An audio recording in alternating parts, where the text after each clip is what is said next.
Satirist Jim Morris looks up for us into the sky, and it's a bird, it's a plane. It was unidentified flying object, okay? It's like, it's unidentified. I saw something. All that and more now on Countdown. Democratic presidential debate, October 30th. Halloween, October 31st. Not surprising then, Halloween costumes came up at the debate, but there was also talk of UFOs and extraterrestrial life. All of it fodder in our #1 story in the Countdown for political impressionist and satirist Jim Morris. Good evening, sir. Hi, Keith. How are you? I'm pretty good. The UFO thing first. Kucinich rightly pointed out that UFO doesn't necessarily mean alien spaceship. It means unidentified flying object. They asked Obama about extraterrestrials, but it sort of petered out there. I'm kind of sorry I didn't hear everybody's answer to this. I'm kind of sorry I didn't hear John Edwards' answer to this. Oh, he was too busy attacking Hillary, wasn't he? If you believe that it's okay to leave our troops in Iraq indefinitely, then Hillary's your choice. If you believe that we should bring them all home within a year, then you should vote for me. And if you believe that a UFO is going to land on your driveway, then vote for Dennis Kucinich. As speaking of Congressman Kucinich, as for President Bush and this World War III thing, is not the congressman just flat out asking what a lot of people have already wondered about the president and his, his emotional well-being in there? Well, look who's asking the question. I just have to say, good to be here with you. Your name, Keith, has been coming up an awful lot at the White House. How so, sir? Our good friend Billo suggests waterboarding with a harsh loofah scrub.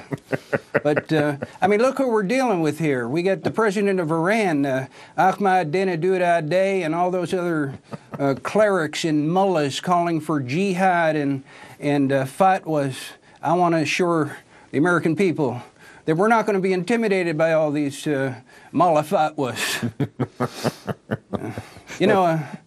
A real American doesn't question his commander-in-chief, Keith. Well, then I won't ask any more questions. By the way, will the Republican presidential contenders ever agree on whether waterboarding constitutes torture, do you think? Well, I'm sure if you were to ask John McCain, he would say he wouldn't permit it. But I support this. We have to support this president on Iraq. When I get a question like that, my friend, I'm reminded of the incredible valor of the heroic crew of the SS Minnow when they ran aground on the shores of an uncharted desert isle. I mean, did the skipper fire Gilligan just because the professor and other eggheads and intellectual types said they were off course? No. Thurston Howell III and Lovey knew better.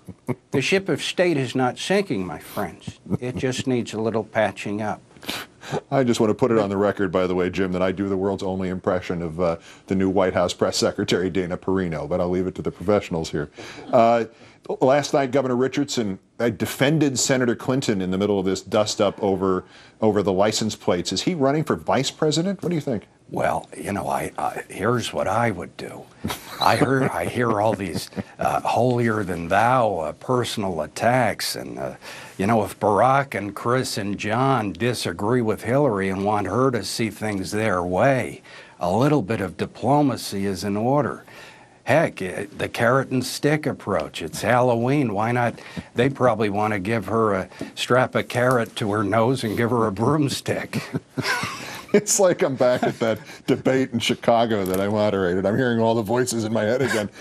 Last point. Are we past the point? You did a great job in that debate. Thank you. Fortunately, it's 30 debates ago. Are we past the point now where Al Gore might enter this race, or is there still a chance? Well, I have talked to Tipper, and the problem is if I did win, I'd be a bit concerned with the current makeup of the Supreme Court. They'd probably overturn themselves and say that I did win in 2000. Now, I can't succeed myself. I wouldn't put it past them. You are a good American, Keith. Thank you, sir. And as your new White House press secretary, I'd just like to advise you that there are exits here, here, here, and here, here, here, and here. Jim Morris, comedian and impressionist. It's been too long. Thanks for coming on tonight, Jim. Thanks for having me. We'll have you on again, I hope. That's Countdown for this, the 1,645th day since the declaration of mission accomplished in Iraq. From New York, I'm Keith Olbermann. Good night and good luck.